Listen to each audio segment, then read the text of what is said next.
You are watching the press preview, a first look at what's on the front pages as they arrive. It's time to see what's making the headlines with Mark Wallace, CEO at the Total Politics Group, and Kezia Dugdale, Associate Director at the Centre for Public Policy at the University of Glasgow. They'll be with us from now until just before midnight. So let's see what's on some of those front pages for you now. The Metro leads on comments by the Prime Minister, Sir Keir Starmer, who's criticised Nigel Farage and Reform UK's economic plans. In a front page seemingly published before the appeals court granted what may be a temporary reprieve, the FT reports on the Trump administration's vow to fight on after a ruling that would have blocked the president's tariffs. The Guardian reports on protests surrounding the deal that the government are on the brink of signing with Gulf states, despite warnings from rights groups that it makes no concrete provisions on human rights. The Daily Telegraph leads on a story about the Attorney General, Lord Hermer, who, it says, compared politicians threatening to abandon international law, such as the European Convention on Human Rights, to 1930s Nazi Germany. That story is also on the front of the Times. The Sun leads with the incident in Liverpool, reporting on the 53-year-old man who's been charged. That story is also on the front of the Mirror and leads on the Daily Star too. The Daily Mail says the Conservative leader, Kemi Badenoch, has blasted Nigel Farage and Sir Keir Starmer for a race to the bottom over welfare handouts. The Eye reports that it's disability benefit claimants in key Labour areas that are at the greatest risk of welfare cuts. The Express, meanwhile, reports on the NHS rolling out a new blood test for cancer. And we are joined tonight by Mark Wallace and Kezia Dugdale. Welcome to you both. Let's start with the Metro and their ingenious headline. The end of the world is nigh. Play on words there. Made you giggle. Is it true, though? Firstly, it's obviously very easy to make me giggle, so it succeeded there. I think this is really fascinating, and it's a follow-up to what we heard from in the Financial Times a week or two ago, which is that the Prime Minister's reported to have told members of the Cabinet that Nigel Farage and the Reform UK are his and the Labour Party's main opponent. And what's fascinating about that is, firstly, you can see, obviously, Reform's rise in the polls. They've obviously picked up a recent by-election. They're threatening to make inroads in the forthcoming Hamilton by-election in Scotland. And there's two things happening there. The first is all of the other major parties are still trying to search for ways that they can try to deal with them, that they can try and land a punch.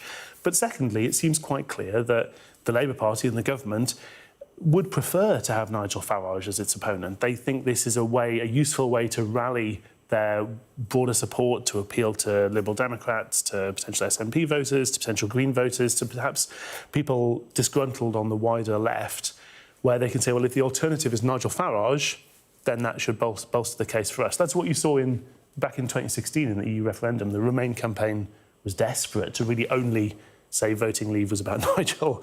And that's where the Prime Minister is. That's what he's testing out today. I think maybe he should be a bit careful what he wishes for.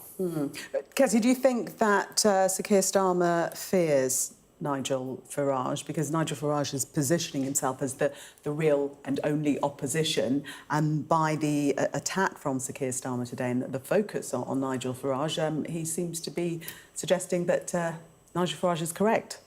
No, I don't think he fears him, because at the end of the day, Nigel Farage has 5 MPs. He's got a tremendous amount of political power at the moment, but he's still a pretty small, in electoral terms, force in British politics. Rather than embattled, which is the word that the Metro uses here, I think I would go for irritated. I think Keir Starmer's irritated by what Nigel Farage is doing, because he is promising everything to everyone. He's promising big tax cuts, he's promising a reversal to winter fuel payments, he's promising to get rid of the 2-child cap. And in Keir Starmer's mind, this doesn't add up. And if it does add up, it leads you to the type of economic crisis we had under Liz Truss. So I think he's been irritated to the point of having to make this type of intervention with this speech. Mark, the Prime Minister definitely saying that, Nigel Farage is making promises that he could never hope to keep, and he simply can't be trusted. I mean, it's very hard to imagine a politician making promises from a position of not being in government that they couldn't keep. I mean, one might be able to look at some of the newspapers talking about Rachel Reeves abandoning her fiscal policies, promises not to raise national insurance, or indeed some people who lost their winter fuel allowance might feel that wasn't exactly promised to them either. But one of the good reasons we've chosen the Metro for this, I should say, is that the Mirror has a frankly horrifying graphic where they've mocked up half Nigel Farage's face and half Liz Truss's face. This is actually terrifying. This is, I think, perhaps going to test to destruction the government's argument that basically everybody else is Liz Truss. Because part of the issue with Nigel Farage is, do people think people are choosing to vote for Nigel Farage because they think that what he represents is an established party of government that's got all of its numbers together? I doubt it. They're doing it partly because they'd like to punch all the other parties metaphorically on the nose, and partially because they feel, in a lot of cases, that they've tried one main party, they've tried the other main party, they've tried a coalition, they've tried the SNP, and they haven't got what they were promised. So they're kind of thinking, when Nigel says, well, what have you got to lose? I think there's quite a lot of people who are thinking, well, give it a go, tear things up. So I'm not sure it's going to land in the way that people think. But that's what I said before. People are testing out messages. The Conservative Party's tried all sorts of messages to try to deal with Nigel Farage, and he's visibly taking a large chunk of their vote and rattling them in a really severe way. So nobody's quite sure what their answer is yet. Kezia, take us to the the headline there, PIP disability claimants in key Labour areas at greatest risk of welfare cuts. So we're talking about things that the Prime Minister should fear. I think actually this is a story which would be much more on his mind, because what we're learning from this particular story is that the changes that the UK Labour government have made to personal independent payments, which is a major part of disability payments available to people, is going to have a really dramatic effect in areas where Labour are strongest. So they've looked at Labour heartlands and they've deduced that some of these areas, 90% of the people currently in receipt of PIP would no longer receive it because the way that the UK government have lifted the thresholds around eligibility criteria. I think it's important to point out that PIP is now an English-only benefit. It doesn't apply in Scotland. There's a separate system there with separate eligibility criteria. But this is definitely an issue for those Labour MPs who've just won back red wall seats. I'd be very concerned about the impact of this. Yeah, that's an incredibly high figure, isn't it, Mark? 90%. It is, and it's a remarkable thing. You know, we've seen a number, I mentioned winter fuel allowance already, a number of decisions that have been taken in haste and regretted at leisure, I think, by the government. This could well be another of them in terms of, you know, leaving aside the human impact, which is obviously hard to do, but talking about the political impact, as this headline is, if it's particularly targeting the heaviest and greatest pain in those constituencies where their MPs are already worrying, that's going to hurt. And this is one of the reasons why I think that they should be a bit careful what they wish for by picking out Farage as their main opponent, because he's now doing what he's done to the Tories from the right. He's now doing it to Labour from the left. We've seen him only a few days ago promising he'll restore winter fuel allowance, he'll get rid of the two-child benefit cap.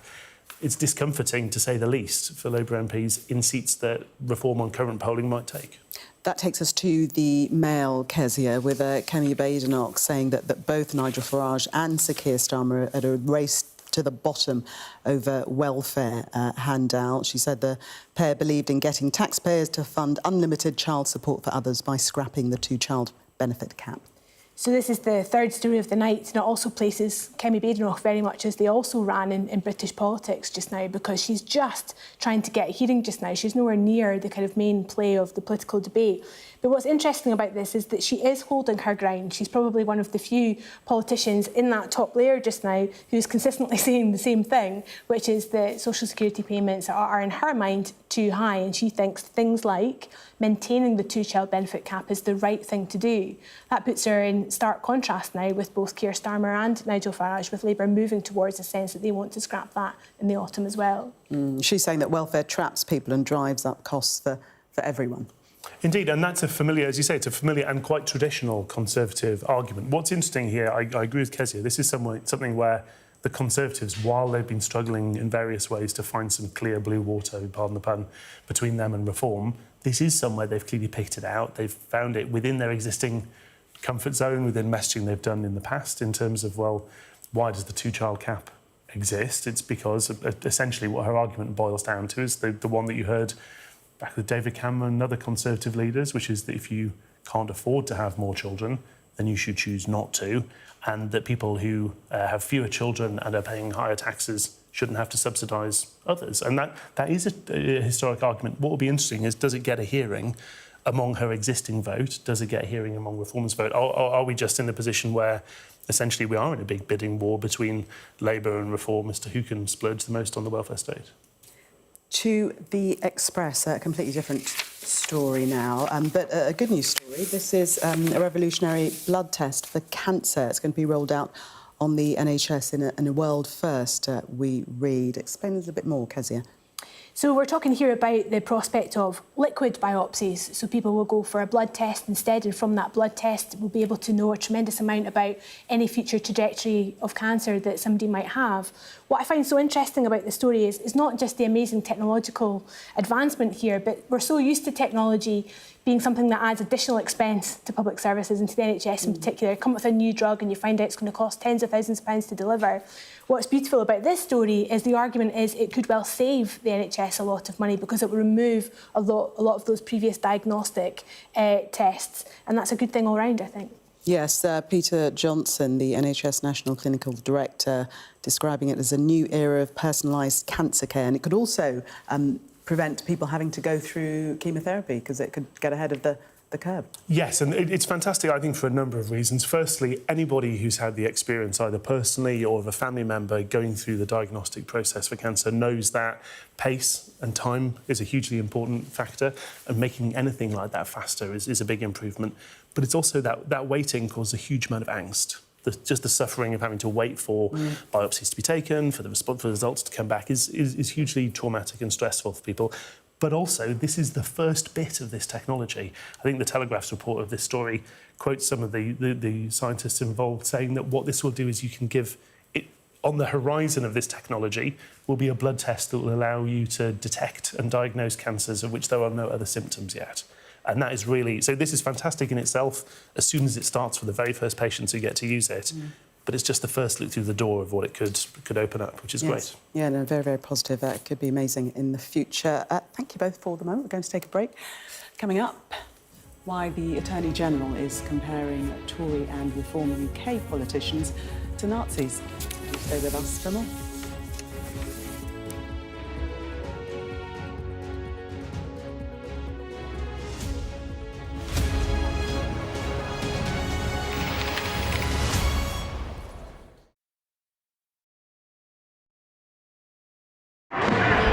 Paris reverberated to the sights, sounds and smells of conflict.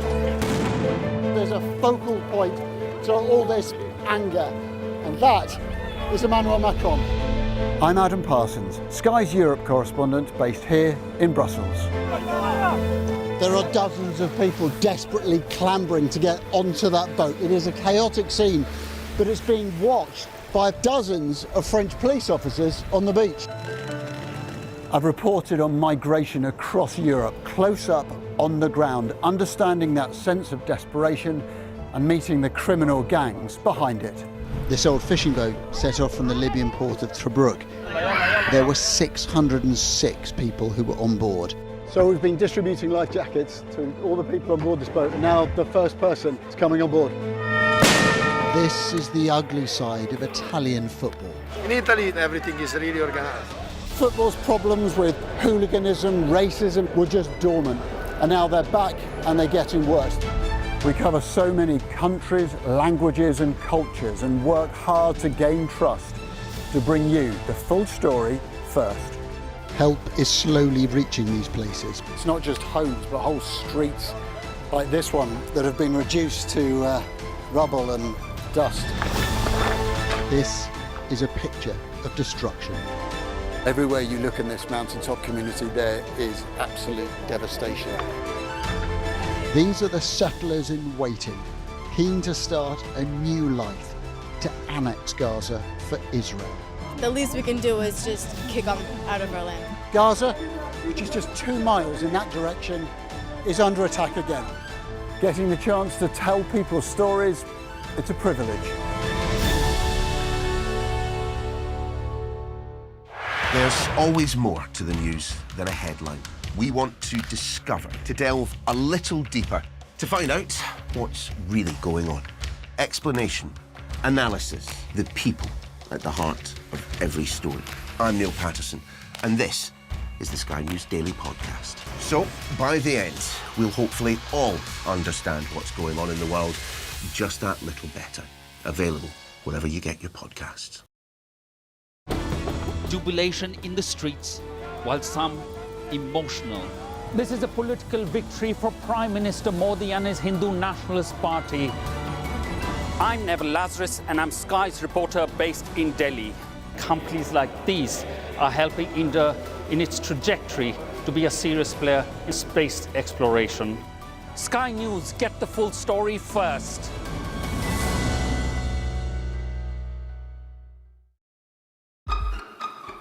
We've got your Sunday mornings covered.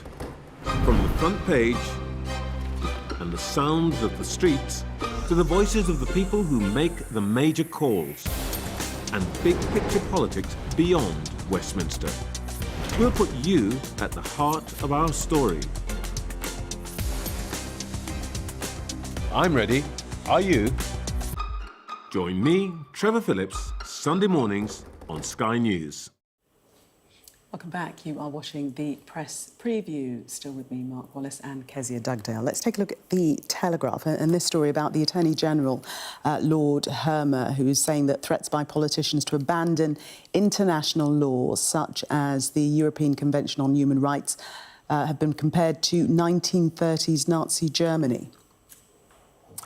Well, crikey, what can you say about this? I mean, we talked a bit earlier about how different political parties are all struggling to find and testing out different ways to deal with the rise of reform, to appeal to voters who are tempted by reform, who they might want to win back from them. Whatever you think the right approach to that is, I'd hope we can all agree that calling them Nazis isn't going to work. It's going to make it worse. And I can't think of I can think of only very few, shall I say, never rule it out, clumsier ways to communicate than this. It's also, but I mean, he's not think, actually kind of ignorant. Technically calling them Nazis. He's comparing the time of Nazi Germany. He's equating a call for anyone who calls for what's a perfectly legitimate and relatively mainstream view to say the UK might leave the European Convention of Human Rights. He's equating it to Nazi jurisprudence. He compares it to Carl Schmitt, the Nazi jurisprudence lead thinker, if that's the right word. I mean, I think in that sense also quite ignorant both of the Nazis and of the people he's talking about. The fact is that if people are concerned in modern democratic Britain about the impact of, for example, the ECHR on constraining parliamentary sovereignty, that's a legitimate thing to do. It's in no way anything to do with the Nazis, and the person he's comparing them to in Nazi Germany was not someone advocating parliamentary sovereignty in a democratic system. He was a might is right advocate of totalitarian dictatorship. It's ignorant, and it also doesn't politically work, so it's a double sin as far as I'm concerned. Kezia, what are your thoughts? I take a different view. So I think this is a really robust defence of the European Convention of Human Rights, and it's long overdue in that sense. And what he is making parallels with 1930s Germany, and he knows exactly what he's doing because he's got front page and 2 major UK titles with the words that he has. But the underlying argument, I think, is really important, because what he's drawing a contrast here is between international law being something that you can't pick and mix and choose the good bits and ignore the bad bits, set against state power. And he's saying you can't put state power ahead of international law. And if you believe that, and I do believe that, then you should defend it and you should make the case for it. And that's what the speech does. International law is something made of treaties, right? Something that the democracies voluntarily enter into and subscribe to or not. I think we'd agree. So it is something you can pick and choose.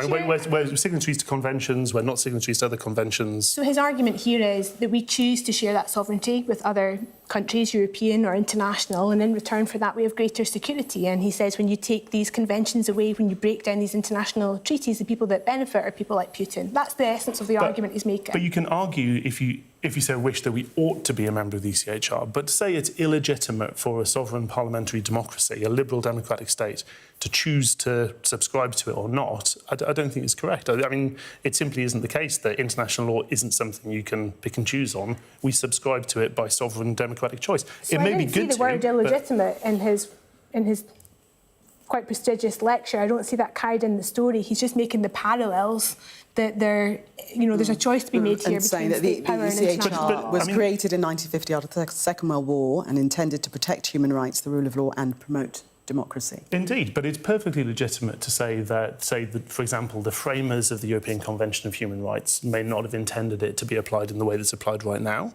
I don't recall for most of the European Convention of Human Rights history in Britain, for example, the United Kingdom being unable to to give a recent case, to being able to deport a convicted paedophile from this country to another country because of concerns that he would be persecuted for being a paedophile in the country he's come from. That wasn't the case for most of our ECHR history. If the judicial interpretation of a convention changes, it's OK to ask, well, is that right or is it not? And I don't think anybody would say that either this country, were we to leave the ECHR tomorrow, for example, would it become an advocate of raw totalitarian power rather than a liberal democracy? No. And obviously, by definition, the country that helped to stamp the Nazis into dust was the United Kingdom without the ECHR. It is possible to be a democratic sovereign state and not a dictatorship without it.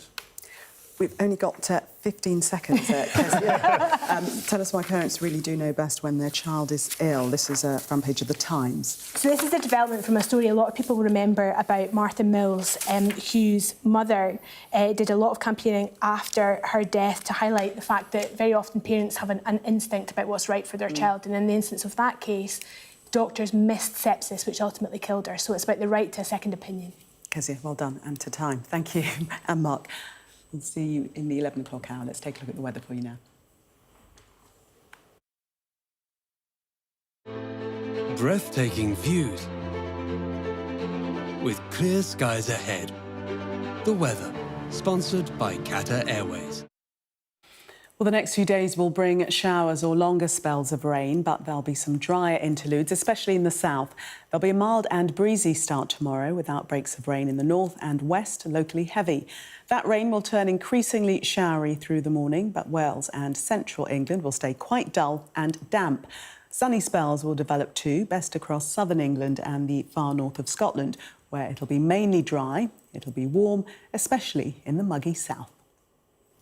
Breathtaking views with clear skies ahead. Qatar Airways sponsors the weather. Coming up next on Sky News at 11, 53-year-old Paul Doyle is charged in connection with the car incident in Liverpool on Monday. All the details coming up. A show of military might and menace. Why should the West trust you? Frankly, I don't care whether the West trusts us or not. Sky News. Get the full story first. Have a quick word for Sky News. Is the West right? Are you fueling Russia's war machine?